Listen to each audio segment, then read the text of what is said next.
Hi అండి, welcome to బావం recipes. Restaurant స్టైల్లో dragon chicken ఎలా చేయాలో చూపిస్తాను చూడండి.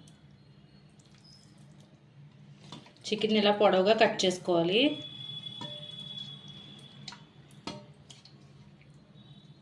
సాల్ట్, మిరియాల పొడి, మైదా, కార్న్ఫ్లోరు,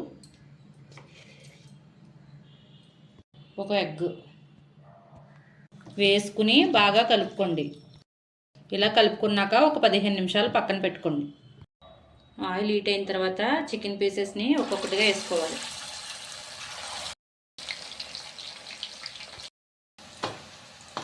ఇలా గోల్డెన్ కలర్ వచ్చే వరకు ఫ్రై చేసుకుని తీసేసుకోండి.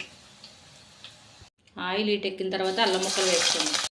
వెల్లుల్లి, ఉల్లిపాయ, పచ్చిమిర్చి వేసుకుని బాగా ఫ్రై చేసుకోండి. ఇప్పుడు soya sauce, red chilli sauce, టమాటా సాస్ వేసుకోండి.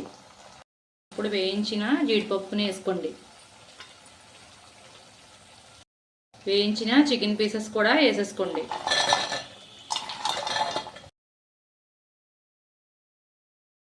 రెడీ అయిపోయిందండి డ్రాగన్ చికెన్. రెస్టారెంట్లో కన్నా ఇంట్లో ఇలా చేసుకుంటే చాలా టేస్టీగా ఉంటుంది. ఈ వీడియో కనుక నచ్చితే లైక్ చేయండి, షేర్ చేయండి. మరిన్ని రెసిపీస్ కోసం సబ్స్క్రైబ్ చేయండి.